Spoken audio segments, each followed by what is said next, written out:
Hola a todos, ¿cómo están? Mi nombre es Camila Galeano. En esta oportunidad, en el marco de Seminario de Práctica e Integración Profesional, dentro del bloque respiratorio, vamos a hablar acerca de las alteraciones en la deglución. Los objetivos de esta charla son revisar la fisiología y anatomía de la deglución, describir los diferentes métodos de evaluación de la disfagia, indagar la literatura disponible para examinar las distintas estrategias de tratamiento en estos pacientes y describir los factores de riesgo, prevalencia, métodos de evaluación deglutoria y recomendaciones para detectar la disfagia en un grupo especial de pacientes que son aquellos pacientes adultos con vía artificial en terapia intensiva. Bueno, para iniciar vamos a ir definiendo deglución, que es una actividad de transportar las sustancias sólidas, líquidas y la saliva desde la boca y hacia el estómago. Es un mecanismo que se logra gracias a las fuerzas y movimientos y presiones dentro del complejo orofaringeo y va a depender de un grupo de conductas fisiológicas controladas tanto por el sistema nervioso central como periférico, lo cual desencadenan el reflejo disparador deglutorio. El acto motor deglutorio es un acto complejo, ¿sí? Que se va a dar desde los labios y hasta el esfínter esofágico superior y está dividido en estas cuatro etapas: la oral preparatoria, la oral, la faríngea y la esofágica, y la coordinación y el sincronismo del transporte del bolo por cada una de estas etapas es regulada por un sistema valvular que está compuesto por 5 válvulas, ¿sí? Los labios, el velo lingual, el velo nasofaringeo, el cierre del vestíbulo laringio y el esfínter esofágico superior. El cierre del vestíbulo laringio con el descenso de la epiglotis y la aducción de las cuerdas vocales. Esto va a permitir que el bolo pase de manera precisa y seguro a lo largo de las distintas etapas. La primera fase es la fase oral preparatoria, es una fase voluntaria que consiste en la ingesta del alimento. La duración de la fase va a depender del tipo de alimento ingerido. Si es un alimento sólido, la masticación va a intervenir, y si es un alimento semisólido, la maceración, en donde este alimento se mezcle con saliva y forme el bolo alimenticio. Y la válvula que interviene es el sellado bilabial, que es la primera válvula, ¿sí? Los músculos que participan son los músculos de la boca y los faciales, que son los constrictores y los dilatadores, inervados por el nervio facial, los músculos masticadores, que son el macetero, el temporal y los pterigoides internos y externos, inervados por el nervio trigémino, y los músculos intraorales, inervados por el hipogloso. La siguiente fase es la etapa oral, es una etapa voluntaria que dura 1 segundo, consiste en el traslado del alimento y la válvula que va a intervenir es la segunda válvula, que es el velo lingual, ¿sí? Los músculos que intervienen son los mismos que la anterior fase, los músculos de la boca y faciales, los intraorales, y acá se agregan los músculos del paladar blando inervados por el nervio trigémino. Lo que vamos a observar en esta imagen es que en la primera válvula ya está sellada, el bolo se encuentra sobre la lengua y la punta de la lengua va a empezar a contactar hacia la siguiente imagen el paladar duro, ¿sí? Lo que se va a intentar hacer en esta fase es progresar el bolo hacia la zona posterior de la boca, ¿sí? De la cavidad oral, generando una zona de alta presión y llevando el bolo hacia la zona del istmo de las fauces, con la finalidad de, en la siguiente fase, estimular los receptores del reflejo de disparador de deglutorio. La etapa faríngea es una etapa involuntaria que va a durar menos de 1 segundo. Es iniciada en respuesta a la estimulación del reflejo disparador deglutorio. Se van a dar varios fenómenos en simultáneo. El primero es el ascenso del velo del paladar, que es la tercera válvula. Lo que va a generar es el cierre nasofaringeo, separando así, como podemos ver en la imagen, la nasofaringe de la orofaringe. A su vez, la estimulación del centro deglutorio va a inhibir el centro respiratorio, generando una apnea. Y a su vez se va a dar la contracción de los músculos ioideos, que van a generar una apertura de la faringe y un ascenso de la laringe, provocando la báscula epiglótica, lo cual va a generar el cierre epiglótico, que va a ser la cuarta válvula, ¿sí? Esto lo que va a permitir es que la alimentación, en este caso la deglución, sea segura, permitiendo asegurarnos que la encrucijada aerodigestiva esté de la mejor forma controlada, ¿sí? De esta manera se cierra la vía aérea y el bolo puede pasar desde la cavidad oral hacia la vía digestiva, siguiendo camino hacia el esfínter esofágico superior. Los músculos que intervienen en esta fase son los músculos faríngeos, inervados por el hipogloso, por el nervio vago y por el nervio espinal. La etapa esofágica es involuntaria y va a durar entre 8 y 10 segundos. Se va a iniciar cuando el bolo contacte el esfínter esofágico superior, que es la quinta válvula, y va a haber un peristaltismo secundario que se va a dar en el músculo liso esofágico que va a permitir que el bolo sea trasladado desde el esfínter esofágico superior hasta el inferior. Bueno, para poder hablar de alteraciones de la deglución tenemos que hacer lo que hicimos recién, que es hacer un repaso de la fisiología y de la anatomía normal para poder así detectar cuáles son las alteraciones o en qué fase está alterada la deglución y de qué manera. Y se ha definido la disfagia como la pérdida de la coordinación, del sincronismo o de la eficacia en las distintas fases, ya sea en la fuerza, en los movimientos o en las presiones dentro de este complejo mecanismo que se da a nivel orofaringio, ¿sí? Lo que sabemos es que los trastornos de la deglución se han extendido a lo largo del tiempo y que hay un incremento en su presencia debido a que aumentó la esperanza de vida y hay avances en la medicina que hacen que tengamos una población más envejecida y más comórbida, ¿sí? La disfagia en sí misma no es una enfermedad, sino que es un síntoma que vamos a encontrar en distintas patologías y se puede dar asociadas a enfermedades neurogénicas, a enfermedades estructurales o a enfermedades respiratorias. La disfagia puede ocasionar complicaciones severas que pueden ser tanto la desnutrición como la deshidratación y neumonías, generalmente aspirativas, muchas veces son silentes, o también puede generar la disfagia obstrucción en la vía aérea superior, ¿sí? Se va a definir, vamos a definir la aspiración como el ingreso del material orofaringio por debajo del plano glótico y cuando este material queda por encima de las cuerdas vocales, o sea a nivel de supraglotis, se va a denominar penetración, ¿sí? La mayor preocupación nuestra va a recaer en la posibilidad de aspiraciones traqueobronquiales y en riesgo de neumonía. Por eso la importancia de detectarla, prevenirla y tratarla. Bueno, la mortalidad asociada a disfagia orofaringea es bastante alta, pero los datos epidemiológicos acerca de su prevalencia son escasos. Lo que sabemos es que entre un 16 y un 22% de los pacientes adultos mayores a 50 años presentan disfagia orofaringea, que esto se da en un 12 a un 13% en los pacientes hospitalizados, que aumenta un 60% en pacientes internados en instituciones terciarias y que en pacientes especiales, post-ACV, Parkinson o TEC, la prevalencia es de un 20 a un 40%. En cuanto a la prevalencia de la disfagia en pacientes con vida artificial en la terapia intensiva, es muy variable y es difícil de determinar por los diferentes métodos evaluados al momento de definir si el paciente presenta o no disfagia orofaringea y si el paciente está ya extubado, si tiene una traqueostomía o si se decanula al momento de evaluar la disfagia. También lo que no se tiene en cuenta es si el paciente presentaba o no disfagia previa o si es adquirida una vez que requirió la vía aérea artificial. La prevalencia va entre un 3 y un 83%.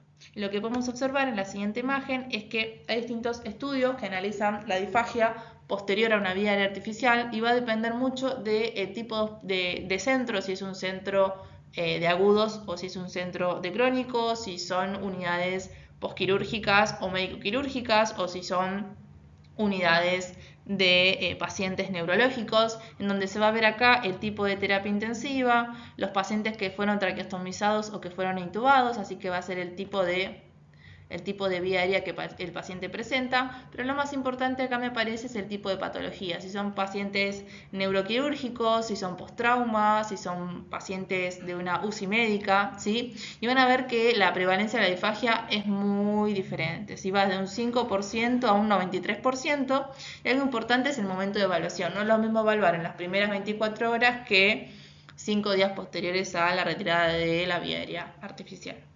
¿Sí? Así que son datos a tener en cuenta que es bastante incierto decir cuál es la prevalencia, habría que ver qué tipo de población tenemos nosotros. Estamos hablando de pacientes crónicos, pacientes agudos y demás. Bueno, lo que sabemos de la disfagia es que su aparición es multifactorial, pero hay algunos factores de riesgo que predisponen a la disfagia, ¿sí? Dentro de ellos tenemos en la población general las alteraciones cognitivas, la disfagia previa y la edad. Lo que sabemos es que en pacientes adultos mayores de 50 años tienen un riesgo de un 20% de tener presencia de disfagia orofaringea y que la mayoría de las personas mayores de 80 años tienen algún grado de disfagia. Y esto se cree y se sabe que es por cambios en la fisiología de la deglución, como la pérdida de la masa muscular, las propiedades elásticas del tejido, la disminución de la movilidad y la alteración de algunos reflejos, ¿sí? Lo cual va a tener un impacto negativo en la deglución y en la protección de la vía aérea. A su vez se sabe que en la población de pacientes con vía artificial hay algunos factores que favorecen a la presencia de la disfagia, como es la presencia misma de una vía aérea artificial, los días que tiene la vía aérea artificial y los días de ventilación mecánica, la gravedad de su estado al ingreso, validada a través de la escala de Apache 2, si tiene presencia de enfermedad neurológica o EPOC, el requerimiento de traqueostomía, si hay medicación residual, lo cual va a generar una alteración en su sensorio, así también favoreciendo y predisponiendo a la aparición de disfagia. La demora en el inicio de la alimentación oral, ya que va a impedir que se restituyan todos los fenómenos, estímulos y movimientos a nivel orofaringeos y la estancia hospitalaria. En cuanto a la traqueostomía y la deglución, se asocia la traqueostomía a una alta incidencia de disfagia orofaringea y aumenta el riesgo de aspiración, que eso es lo que sabemos, pero algunos resultados no apoyan el concepto clínico de que la deglución va a mejorar una vez que se retire la cánula de traqueostomía. La cánula en sí misma no produce efectos desfavorables sobre la deglución, lo que sí sabemos es que el desuso de las funciones faringolaringeas secundarias al requerimiento de la traqueostomía es lo que genera un déficit deglutorio, pero no la cánula de traqueostomía en sí. Bueno, la disfagia se va a poder dividir o se va a poder clasificar según su grado de afectación y según la fase que esté afectada. Una disfagia normal es una masticación y deglución segura, eficiente con todas las consistencias de alimento. Un grado de disfagia leve es una disfagia en donde la masticación y la deglución son eficientes con la mayoría de alimentos y hay ocasionalmente algún tipo de dificultad. Y puede que requiera alguna técnica compensatoria para lograr una deglución satisfactoria. En una disfagia moderada hay una deglución aceptable con una dieta blanda, específica, pero puede tener dificultad con líquidos y sólidos. Y posiblemente el paciente en este tipo de disfagia en la moderada requiera supervisión y tratamiento. La disfagia moderada severa es un paciente en donde la ingesta oral no es exitosa, posiblemente requiera supervisión de manera constante y asistencia, y la alimentación se dé en estos casos de manera terapéutica. Y la disfagia severa es un paciente que la nutrición no puede darse a través de la alimentación oral y requiere un método alternativo de alimentación, ya que la misma no es segura o no es posible. En cuanto a la clasificación según la fase afectada, en la disfagia oral preparatoria se va a presentar una dificultad en tomar los alimentos y poder formar el bolo y que el mismo no se salga de la boca. En la disfagia de fase oral, la dificultad está en controlar el bolo alimenticio y lograr la propulsión del mismo hacia posterior. Puede que haya un estancamiento en valécula. En cuanto a la disfagia faríngea, la dificultad está en vaciar la faringe y hay estancamiento a nivel de los senos piriformes. Y en cuanto a la disfagia de fase esofágica, se caracteriza por una disminución del peristaltismo esofágico con un enlentecimiento del mismo.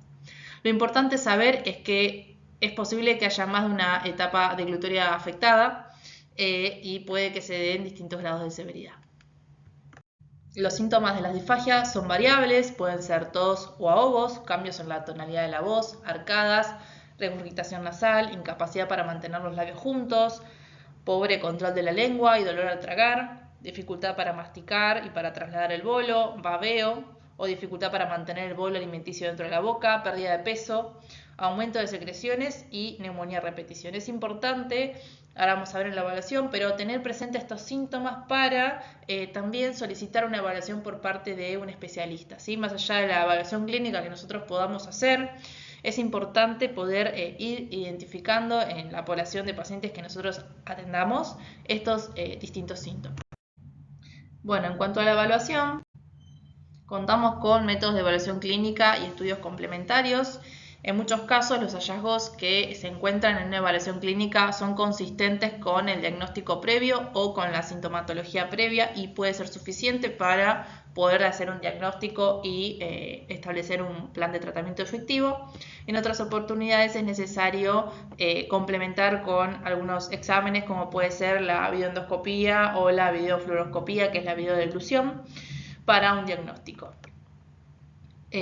Algunos estudios comprueban que en pacientes que tienen penetración observada en la videodeglución tienen o tenían previamente una alta alteración, una alta incidencia del reflejo faríngeo y disfonía, y que muchos pacientes presentaban tos débil y disfonía y esto se correlacionaba con estudios como la videodeglución y la endoscopía.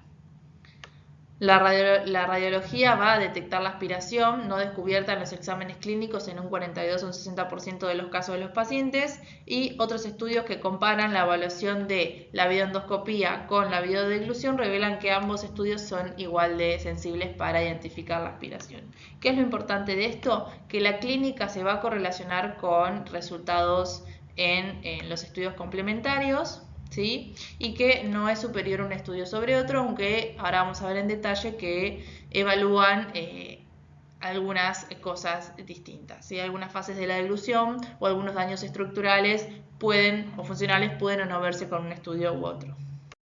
Bueno, y yendo hacia la evaluación clínica de la disfagia, el primer paso es indagar acerca de los antecedentes de enfermedad del paciente, la patología de base, su estado neurológico, su estado respiratorio y nutricional, hacer un interrogatorio, ya sea al paciente mismo o a su familiar, acerca de los síntomas, signos y el tiempo de la evolución de los mismos, y una evaluación, que ahora vamos a ver a continuación, donde se va a evaluar la movilidad, el tono muscular y las praxias y reflejos. ¿Qué es lo importante de esto? Es que hay una limitación en la evaluación clínica para poder detectar penetración o aspiración silente, y para eso sí va a ser necesario un estudio complementario, pero como les dije anteriormente, muchos síntomas y signos son sugestivos de penetración o aspiración, entonces muchas veces no es necesario realizar un estudio complementario. No quiere decir que no se haga, lo que quiere decir es que hay altas chances que ya sea en una evaluación o durante el interrogatorio nosotros podamos generar una alta sospecha de alteraciones, ya sea como penetración o aspiración, y que posteriormente se haga un estudio para ver el grado de disfunción o en qué fases está alterada la deglución, ¿sí? Aunque ya podemos tener una alta sospecha diagnóstica. Bueno, una vez que se evaluó los antecedentes del paciente y se hizo un interrogatorio, vamos a pasar a la evaluación de los músculos. Para eso primero vamos a tener un sistema de puntuación de la funcionalidad, donde podemos puntuar la funcionalidad de los músculos como normal, débil, no funcional o ausente de funcionalidad. Vamos a pasar a evaluar distintos grupos musculares. Vamos a evaluar los músculos de la boca, vamos a evaluar acá el cierre de los labios por la contracción de los músculos auriculares de los labios. Le pedimos al paciente que contraiga y protruya los labios. En este caso se le va a pedir al paciente que tire un beso, es la forma más fácil de evaluarlo. Y también se evalúa el buchinador, viendo al paciente que comprima las mejillas. Es muy importante el buchinador durante la fase oral, para lo que es acomodar el bolo alimenticio dentro de la boca durante la masticación, ¿sí? Y para controlar el paso del bolo hacia posterior. En este caso se le va a pedir al paciente que comprima las mejillas y que las introduzca dentro de la cavidad oral. Después se va a evaluar los músculos de la masticación. Vamos a pedir al paciente que genere una apertura de la boca. Esto debería realizarse contra resistencia, donde vamos a evaluar los músculos pterigoides externos y los supraoides. También se va a pedir al paciente que cierre la boca, evaluando así el macetero, el temporal y los pterigoides internos, y el desplazamiento lateral hacia izquierda y derecha y la protusión, evaluando así los pterigoides. Se van a evaluar los músculos de la lengua. Estos son 8 músculos pares y 1 impar. Y la musculatura de la lengua se va a evaluar en distintas situaciones. Primero se va a evaluar en reposo, se le va a pedir al paciente que abra la boca y se va a evaluar cómo está la lengua en reposo, si está dispuesta en el piso de la boca, si está tensa, si está hipotónica, flácida, ¿sí? Después se le va a pedir al paciente que la protuya, o sea, se le va a pedir que la saque fuera de la cavidad oral. La retracción es que la vuelva a meter dentro de la cavidad oral. La desviación es pedirle al paciente que lleve la lengua hacia un lado y hacia el otro, por fuera de la boca. La elevación, que contacte la lengua con el paladar. Doblar la punta, que es pedirle al paciente que saque la lengua de la boca y que la punta de la lengua contacte con el paladar. Y el acanalamiento, que es algo que no todos pueden hacer, que es pedir al paciente que eleve los bordes laterales de la lengua, ¿sí? Generando un canal o tubo que va a facilitar la aspiración y de alimentos, y lo que va a permitir es que estos se dirijan hacia faringe, ¿sí? Vamos a evaluar también los músculos del velo del paladar. Para ello se le va a pedir al paciente que diga la letra A con la boca abierta, y nosotros lo que tendríamos que observar es la elevación y la aducción del paladar blando, si estos están conservados.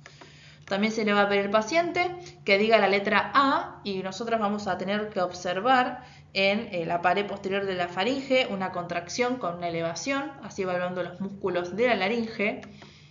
También se va a evaluar el reflejo faríngeo ante el estímulo que podemos realizar con un baja lengua en la parte posterior de la faringe. Lo que vamos a observar es un ascenso de la zona posterior de la faringe con algo de retracción de la lengua, ¿sí? Y elevación de esa zona. De estar presente, se consideraría que el reflejo es positivo. Y también se va a evaluar el ascenso laringio. Se le va a pedir al paciente que degluta saliva, y nosotros lo que vamos a sostener es entre nuestro dedo pulgar e índice el cartílago tiroideo, y vamos a evaluar si hay una elevación durante la deglución. Bueno, en cuanto a los reflejos de protección, tenemos el reflejo nauseoso, que se va a poner en funcionamiento ante un estímulo desagradable o externo en la base de la lengua o en los pilares posteriores, que es en esta zona, pilares posteriores y base de la lengua. Esto debería estimularse con un baja lengua, y lo que va a generarse es un intento de eliminar este estímulo de la boca, produciéndose una contracción espontánea y brusca tanto del paladar blando como de los constrictores faringios. Y también vamos a evaluar el reflejo tusígeno, que puede evaluarse de manera refleja o voluntaria a través de la evaluación de la tos. La tos va a ser un mecanismo de defensa ante la penetración de un material extraño, ya sea en el vestíbulo laringio, la glotis o la tráquea, y va a ser responsable de expulsarlo de la vía aérea. Para considerar efectiva la tos, debería evaluarse la Pmax y el pico flujo tosido o el pico flujo expiratorio. Para evaluar la Pmax se va a pedir un esfuerzo máximo expiratorio, y este debería superar los 50 centímetros de agua, y el pico flujo expiratorio debería ser superior a 160 litros minuto para considerarse una tos efectiva. Posterior a evaluar la funcionalidad de los músculos y de los reflejos, vamos a hacer una evaluación inicial con alimentos, en donde vamos a evaluar el sincronismo y la coordinación de las etapas y la eficacia de las válvulas. Para ello vamos a utilizar distintas densidades de alimentos, ¿sí? Y consistencias de alimentos, ya sea líquidos, semisólidos o sólidos. Inicialmente se suele iniciar por semisólidos y después pasar a líquidos y sólidos. Lo que tenemos que evaluar es el correcto, o en realidad el incorrecto, sellado bilabial, la existencia de residuos orales posterior a la ingesta, las degluciones sucesivas para limpiar el bolo de la cavidad oral, la sospecha de residuos faringios, la regurgitación nasal y la presencia de tos húmeda, de voz húmeda o de tos. Eso también se puede evaluar auscultando la zona cervical anterior para evaluar si hay ruidos húmedos o presencia de residuos a nivel faríngeo.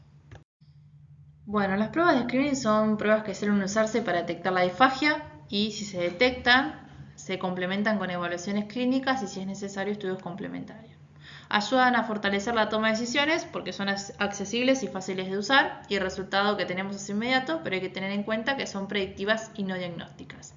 La pregunta que nos hacemos es ¿cuándo debemos tomarlas?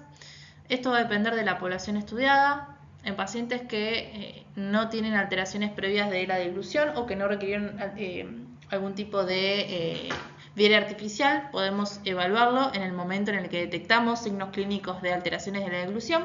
En pacientes que ya tienen o ya vienen con alteraciones de la deglución, tal vez el screening no es necesario y posiblemente se pase directamente a un método complementario de evaluación.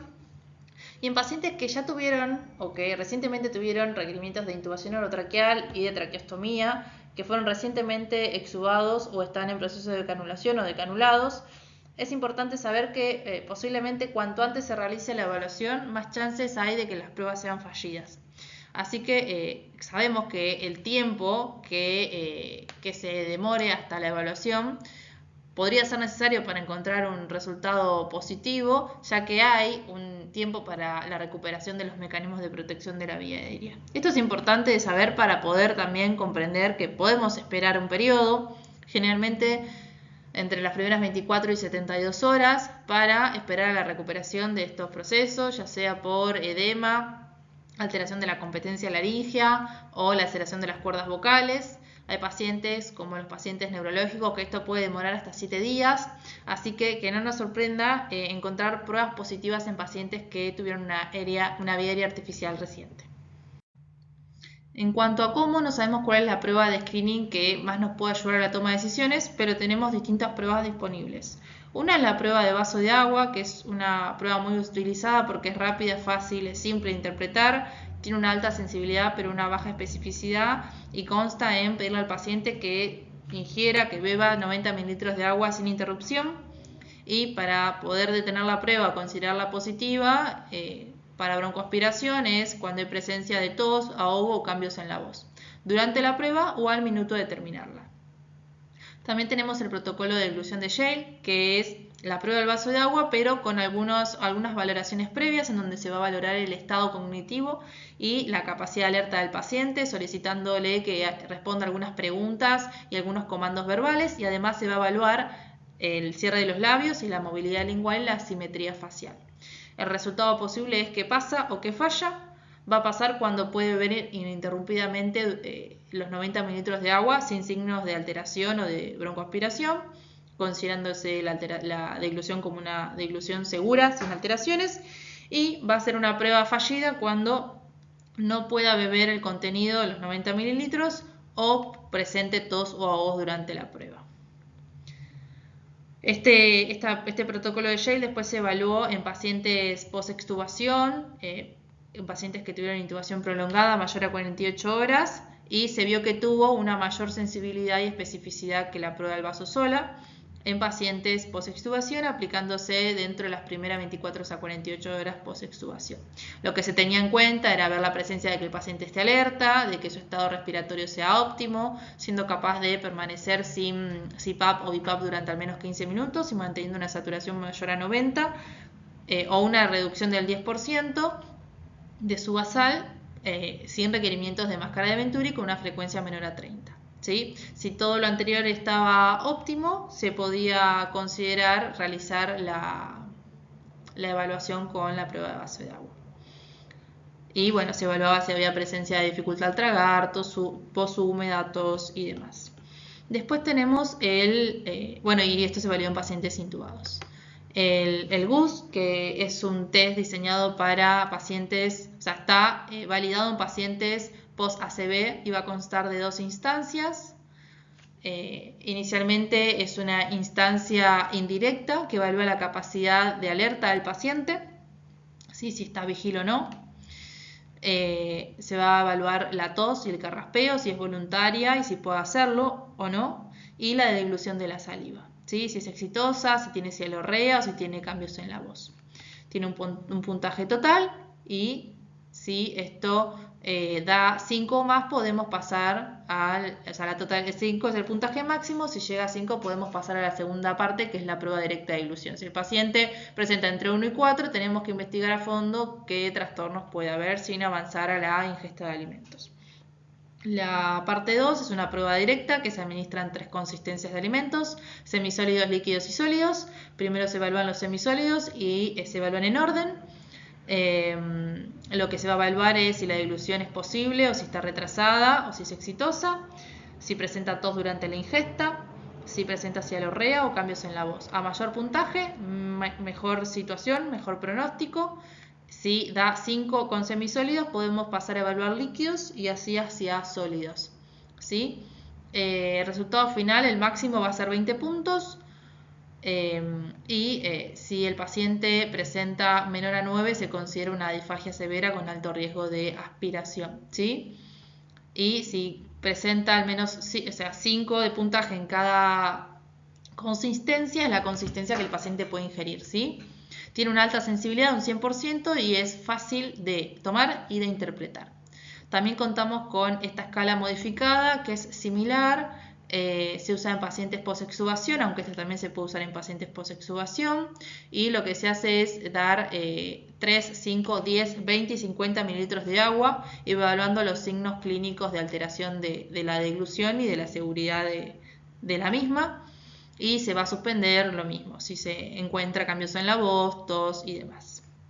También contamos con evaluación para pacientes traqueostomizados, donde pueden llegar a tener trastornos de la deglución asociados a esto. Lo que hay que tener en cuenta es que hay 2 tipos de pacientes globalmente que requieren traqueostomía, y es importante entender que evaluar la deglución no es sinónimo de decanulación y que no suelen darse en simultáneo, pero hay poblaciones especiales en donde sí se realiza, ¿sí? Un paciente puede ser candidato a extubado y puede tener trastornos de deglución o puede deglutir de manera adecuada y eso no es un impedimento para la extubación. Y hay que tener en cuenta en que son pacientes que suelen tener un estado general bastante pobre, con una enfermedad de base bastante comprometedora y que pueden tener alteraciones del estado neurológico, de la fuerza y de la sensibilidad. ¿Sí? Como les decía, es importante tener presente cuáles son los motivos de la traqueostomía para ver si fueron revertidos y por qué el paciente presenta una vía aérea artificial, ¿sí? Si fue por una intubación o ventilación mecánica prolongada, lo que nos podría hablar de que inicialmente no es un trastorno propio de la vía aérea, o si es un paciente que requirió traqueostomía por fallos de extubación o por trastornos deglutorios. Dependiendo el momento en el que se encuentre el paciente, si está en proceso de canulación o si es una alimentación más terapéutica, lo que se puede hacer es la prueba azul de metileno. Idealmente lo que se haría es evaluar esto dentro de un protocolo de canulación para evaluar si el paciente puede manejar o no su saliva, ¿sí? Se tiñe la lengua con azul de metileno y posteriormente se procede a aspirar secreciones por la traqueostomía y evaluar si hay aspiración de secreciones con contenido azul, ¿sí? En esta condición idealmente se debería evaluar al paciente con balón desinflado y cánula cloída. Se haría la prueba de tinción de la lengua y se evaluaría la aspiración de secreciones teñidas de azul. Hay pacientes en donde esto no se realiza así, porque son pacientes que no toleran la oclusión, el desinflado de balón y la oclusión. Suele hacerse, no es lo indicado. Y también hay otra situación donde se puede hacer la prueba de azul modificada, en donde se tiñe el alimento con azul de metileno. Puede teñirse consistencias semisólidas, sólidas o líquidas. Y lo mismo, se va a ir a evaluar la aspiración de secreciones teñidas de azul por la traqueostomía, considerando así positivas si se encuentran secreciones azules.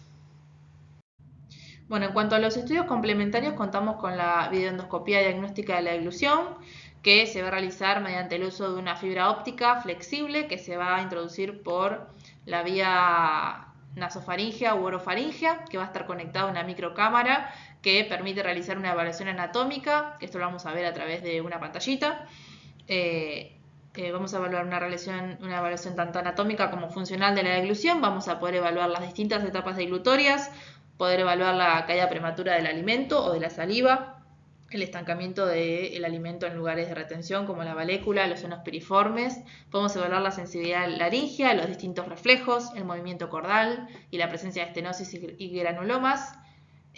Lo positivo de este tipo de estudios es que permiten la exploración al pie de cama del paciente, en pacientes que ya están ingresados, que están internados en una cama de terapia intensiva o en una sala de internación, que permite detectar aspiraciones basales, ya que podemos evaluar si el paciente ya se está penetrando o aspirando con su propia saliva.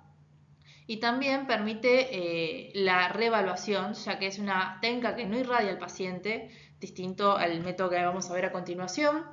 Así que se pueden hacer exploraciones sucesivas para evaluar la progresión de la alteración de la deglución. Es importante que con este tipo de estudio podemos detectar alteraciones estructurales como masas, tumores, malformaciones y alteraciones funcionales como parálisis de los pares bajos, ¿sí? Vamos a contar con distintas consistencias teñidas para poder hacer la evaluación. Vamos a tener consistencias líquidas, consistencias de néctar, semisólidos, sólidos. Hay consistencias que son tipo pudín o flan, néctar que es un poquito más consistente que el líquido. Esto se va a teñir, ¿sí? Sobre todo los líquidos, para poder observar la retención en las distintas áreas, y se va a introducir, como les decía, la fibra óptica a nivel oronasal para poder evaluar el comportamiento del alimento dentro de la vía oral y digestiva. Acá podemos observar la introducción de la fibra óptica por la vía nasofaringea y dónde vamos a detenernos inicialmente y cómo se vería a través de la cámara, de la pantalla. Lo primero que se va a evaluar es la ausencia de lesiones en las fosas nasales, en la rinofaringe. Se van a valorar las distintas estructuras, la función del velo del paladar, ¿sí? a esta altura. Y se va a invitar al paciente a realizar un trago, una deglución de su propia saliva para valorar el perfecto cierre del velo del paladar y el esfínter velopalatino. ¿Sí? Posteriormente se va a progresar hacia la orofaringe, ¿sí? Se van a evaluar las distintas estructuras, se va a ver de manera panorámica todo el aparato deglutorio y se va a intentar ver la laringe y la hipofaringe. Se van a colocar por detrás de la úvula y la idea es no progresar para no interrumpir los mecanismos de ascenso laringio y el cierre epiglótico. Bueno, acá podemos ver cómo se siguió progresando el endoscopio para acercarse a las estructuras y acá podemos ver una visión más próxima y en detalle de las estructuras de la hipofaringe. Lo que se intenta ver es si hay lesiones, edemas, daños o hipomovilidad. Y se busca básicamente alteraciones estructurales, lesiones adquiridas o asimetría en alguna estructura anatómica. Progresando con el fibroscopio, lo que se puede ver es primero si hay depósito de saliva en esta área y posteriormente cuando se administren las distintas consistencias de alimentos se puede evaluar si quedan restos de alimentos o secreciones retenidas, así como cómo están dispuestas las estructuras y si hay algún tipo de lesión. Se va a explorar también la respiración del paciente, se invita al paciente a fonar, a toser, a tragar para ver cómo se comportan las distintas estructuras y también ver si el paciente termina de limpiar por completo las secreciones propias aparte de la dilución del propio alimento. Si inicialmente el paciente no es capaz de poder manejar sus propias secreciones, se recomienda no administrar alimentos y reevaluar posteriormente. En esta imagen podemos ver más de cerca las zonas de retención. Tenemos la zona 1, que es la zona de valécula, que está delante del repliegue faringo-epiglótico, que sería orofaringe. La zona 2, que es la zona de los senos piriformes, que es la hipofaringe. Y la zona 3, que es esta, ahí no estoy marcando, zona 1, zona 2, zona 3. La zona 3 es la región del vestíbulo laringio y se ha evidenciado que cuanto más avanzada es la presencia de residuos o secreciones en estas zonas, es más alto el riesgo de aspiración. Así que es importante reconocer estas áreas, evaluar inicialmente la presencia de secreción en estas tres regiones y posteriormente evaluar si hay presencia de alimento una vez que se van administrando las distintas consistencias. Bueno, en cuanto a la videofluoroscopía o videodeglución o trago de bario dinámico, es una evaluación donde tiene como objetivo estudiar de forma dinámica todas las fases que componen el acto deglutorio y definir las anormalidades tanto anatómicas como funcionales que causan la sintomatología en este paciente, ¿sí? La idea es identificar y evaluar las estrategias de tratamiento que van a permitir al individuo alimentarse de manera segura. Inicialmente se puede evaluar el trago de manera normal, el paciente deglutiendo sus secreciones y cuáles son los movimientos orales y faringios que realiza el paciente. Posteriormente se administran distintos alimentos y si se detecta algún tipo de o algún nivel de disfagia, se evalúa en qué fase se presenta y se administran técnicas compensatorias y se evalúa si esto compensa finalmente la alteración de la deglución, ¿sí? Así que también nos puede ayudar a orientar el tratamiento. Bueno, el tratamiento, esto que vemos en pantalla, esta es la consola y esto es el área donde se estudia. Es un estudio que se realiza con un contraste de bario y tiene algunas contras, que es que requiere de un equipo específico, que requiere que el paciente se traslade hasta el lugar donde se encuentra el equipo y que es un estudio que irradia al paciente, ¿sí? Bueno, se van a administrar distintas consistencias tenidas con contraste de bario. Como les dije, es un estudio dinámico donde evaluamos más que nada la funcionalidad. Se van a administrar líquidos, semisólidos y sólidos. Se van a evaluar distintas posturas y maniobras compensatorias y se van a visualizar los distintos mecanismos deglutorios. En esta imagen podemos observar cómo se vería desde una vista lateral la realización del estudio. Piensen que esto es una imagen y el estudio es un video, es dinámico. Vamos a ver cada fase. Generalmente se realiza la grabación y después se ve detalladamente las distintas consistencias y las distintas fases de la deglución y se realiza un informe. Lo que vamos a ver es la zona de la cavidad oral, cómo el paciente moviliza el bolo dentro de la cavidad oral. Acá vemos el paladar blando. Vamos a ver, acá está el hueso hyoides. Vamos a ver que esta es la parte supraglótica, ¿sí? Esto es valécula. Acá tenemos la epiglotis, la glotis y todo esto es vía aérea. Y acá tenemos vía digestiva, ¿sí? ¿Para qué nos ayuda esto? Para reconocer las estructuras y después de manera dinámica poder interpretar dónde identificamos la presencia de alimento contrastado con bario, ¿sí? Y vamos a valorar la penetración y la aspiración a través de una escala que nos va a ayudar a identificar de qué tipo de fenómeno estamos hablando. El grado 1 de la clasificación de la penetración y la aspiración es una deglución normal. El grado 2 es cuando hay una penetración por encima del hyoides, que está por acá, pero aclara completamente, posterior a un segundo trago o a una técnica compensatoria o a una tos. El grado 3 es cuando penetra por arriba del hyoides, pero no aclara completamente. El grado 4 es cuando hay una penetración por debajo del hyoides, ¿sí?, que contacta con la glotis, pero aclara completamente posterior a una tos o a una maniobra compensatoria. El grado 5 es cuando hay una penetración que contacta con la glotis, pero no aclara completamente, dejando restos en esta zona. El grado 6 es cuando hay una respuesta tusígena que aclara, pero hay contraste en la vía aérea que logra salir después de una buena tos. El grado 7 es cuando hay una aspiración, ¿sí?, que la aspiración es cuando penetra, cuando llega a esta zona, esto es penetración y esto es aspiración, ¿sí?, cuando hay una aspiración con respuesta tusígena que no consigue aclarar el contraste y que queda contraste residual en esta zona. Y el grado 8 de penetración o aspiración es cuando hay una aspiración sin respuesta tusígena, ¿sí?, que el paciente ni siquiera tiene un reflejo de tos ante la presencia de alimento, ya sea cual sea su consistencia en esta área. Bueno, en cuanto a cuándo se debe realizar el examen instrumental, un poco venimos hablando en relación a una población general, que idealmente cuando hay signos y síntomas de alteraciones de la deglución, se debe realizar una anamnesis, un interrogatorio extenso y una evaluación de los músculos y de los reflejos.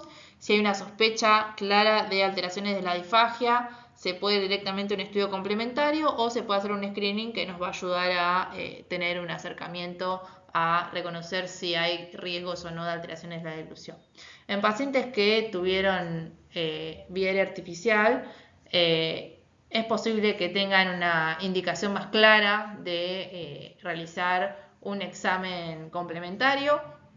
¿Qué estudio hacer y en qué momento? No se sabe, si no está determinado, pero es preciso tener en cuenta qué estudios tenemos disponibles en nuestra institución, cuál es la experiencia de los profesionales del equipo tratante y cuáles son las características del paciente. ¿Sí? Si el paciente puede ser trasladado, si puede recibir irradiación, si está con la vía aérea artificial todavía, si está presentando una traqueostomía, está en proceso de canulación, si es un paciente ambulatorio. Así que de todo ello va a depender el momento y la selección del estudio complementario. Una vez que detectamos y diagnosticamos la alteración de la deglución, tenemos que considerar qué estrategias de tratamiento vamos a implementar. La finalidad del tratamiento es lograr una deglución segura y eficaz, intentando recuperar la funcionalidad perdida e implementar mecanismos que reemplacen los mecanismos previos y permitan una alimentación segura.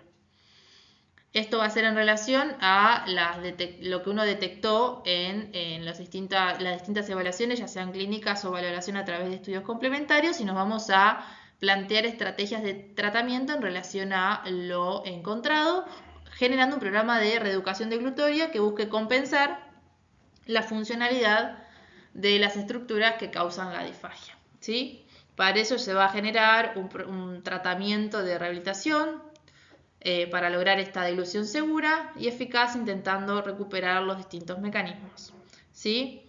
Hay dos tipos de tratamientos que se agrupan, digamos, en dos categorías que se pueden aplicar simultáneamente. Una son las técnicas propias de tratamiento, que ya son las prácticas neuromusculares y las maniobras deglutorias, y otro grupo de terapéutica son las maniobras compensatorias.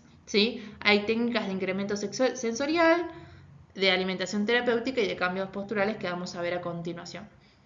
Dentro de las técnicas propias de tratamiento tenemos las praxias neuromusculares que tienen como objetivo la reeducación muscular, mejorando la sinergia, la coordinación y el sincronismo de las diferentes estructuras musculares que intervienen en las distintas fases deglutorias, ¿sí? Son ejercicios analíticos de las diferentes estructuras orofaciales, como pueden ser los labios, las mejillas, la lengua, el velo del paladar y los músculos de la masticación, en las diferentes modalidades, ya sean activo-asistidas, activas, resistidas o pasivas.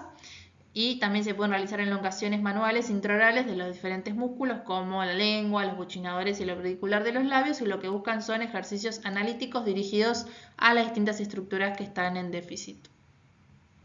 Los ejercicios de succión de deglución: se realiza una succión con los labios sellados y se realizan movimientos verticales de la lengua. Lo que se intenta es que la lengua pueda transitar desde la punta de la lengua hacia posterior por todo el paladar duro, ¿sí?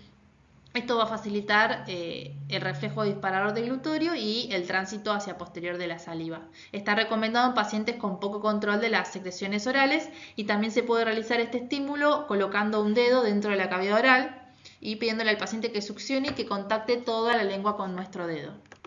Después contamos con la maniobra de Masako, que lo que permite es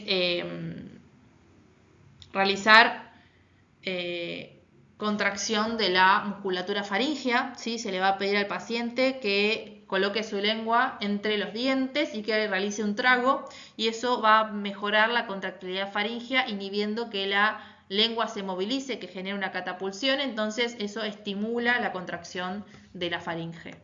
También contamos con electromiografía de superficie y biofeedback, que nos va a ayudar de manera no invasiva a medir la actividad de los músculos a nivel de la piel, y nos ayuda a mejorar la coordinación y el fortalecimiento muscular, y también a la coordinación, a la cocontracción y a la actividad propia del músculo a través de señales auditivas o visuales que estimulen e incentiven la contracción muscular.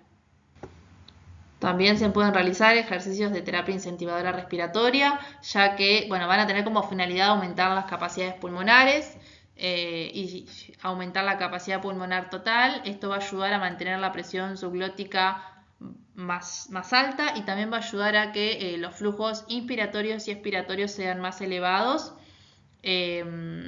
ayudando a compensar un patrón posiblemente respiratorio superficial y rápido a un patrón más normal u óptimo, con una respiración más baja, permitiendo coordinar lo que es respiración de deglución, y a su vez también va a ayudar a mejorar la fonación, ya que altos volúmenes expirados ayudan a mejorar el tono y el volumen de la voz. Bueno, y finalmente contamos con maniobras deglutorias como la deglución supraglótica, la superglótica, la deglución forzada y demás, que ayudan a reducir la disfagia durante la alimentación de estos pacientes, y son realizadas bajo controles posturales. Son maniobras que tienen como objetivo cambiar el aspecto concreto de la fisiología de la deglución. Se pueden realizar estas maniobras, como les dije anteriormente, durante la videodeglución para ver si objetivamente están resultando en alguna modificación en la deglución, ¿sí?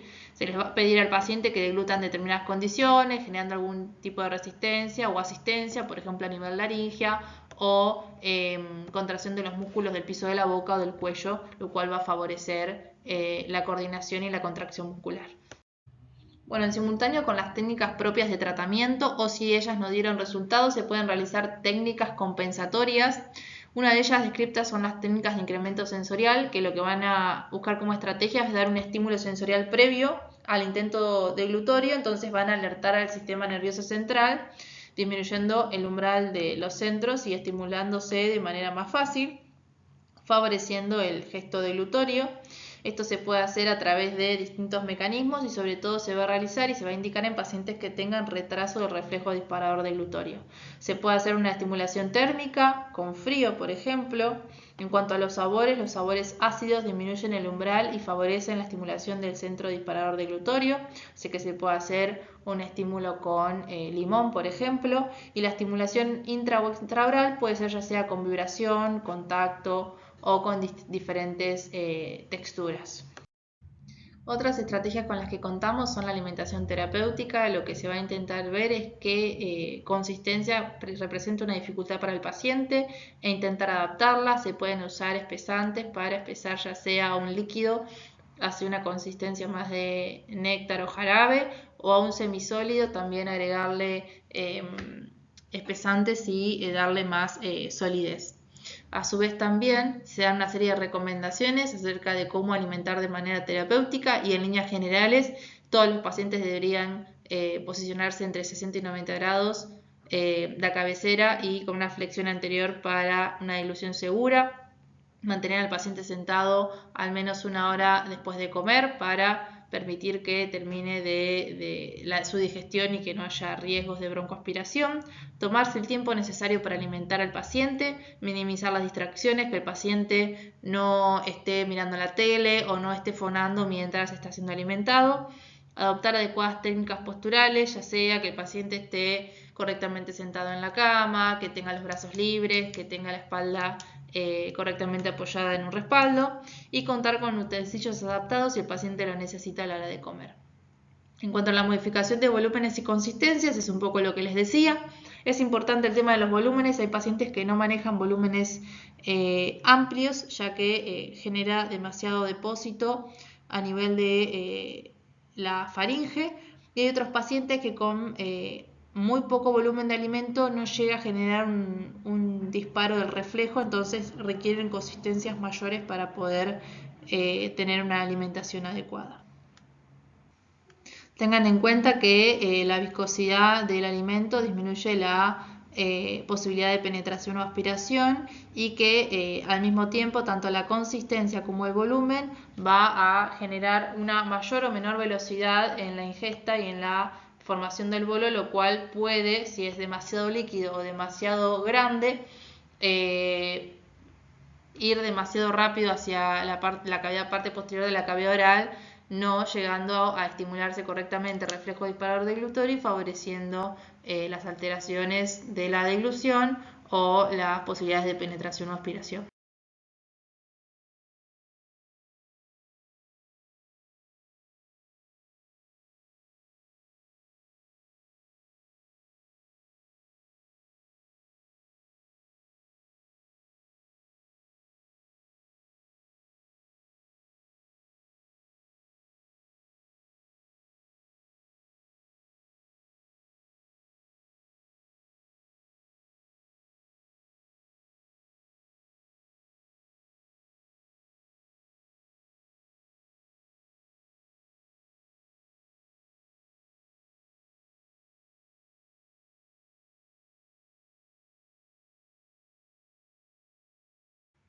También contamos con cambios posturales que pueden favorecer los distintos gestos deglutorios, que estos también, como les dije anteriormente, pueden contrastarse y determinar si dan resultado durante la evaluación en una videodeglución. Dentro de ellos tenemos la extensión del cuello, ¿sí? Llevar la cabeza hacia atrás, que se va a usar en pacientes que tienen un tránsito oral ineficaz y que tienen una disminución de la propulsión posterior de la lengua. También se puede llevar la cabeza hacia adelante y abajo en pacientes que presenten un retardo en el reflejo disparador deglutorio y una reducción del movimiento posterior de la lengua, o que presenten residuos en valécula. También se puede generar rotaciones de cabezas en pacientes que tienen parálisis faringeas unilaterales. Y del mismo modo también se pueden alimentar de manera en decúbito lateral sobre el lado sano en pacientes que tengan disminución de la contracción faríngea, que presenten residuos, ya que a nivel estructural la maniobra va a ayudar a eliminar los efectos gravitacionales del bolo y van a redireccionar el bolo hacia la hemifaringe, que está funcionando de manera efectiva. Bueno, y a modo de conclusión, decirles que es fundamental reconocer y conocer la fisiología y anatomía normal de la deglución para así poder interpretar las distintas alteraciones. Realizar una correcta recolección de los antecedentes, patología de base, estado neurológico, respiratorio y nutricional del paciente, hacer un correcto interrogatorio dirigido hacia el paciente y su familia acerca de los signos, síntomas y el tiempo de la evolución de esta disfagia, y una evaluación donde vamos a evaluar la movilidad, el tono muscular de los distintos músculos orofaciales y las praxias bucolinguales y los reflejos de protección. A su vez, conocer los distintos métodos complementarios de evaluación, saber en qué momento solicitarlos y cómo se evalúa cada uno de ellos, ¿sí? Conociendo la videodeglución con contraste de bario y la endoscopía. También conocer cuáles son las estrategias de tratamiento con las que contamos. Recuerden que tenemos aquellas propias de tratamiento y las técnicas compensatorias. Saber cuándo indicarlas y cómo indicarlas y hacer un correcto seguimiento a nuestros pacientes.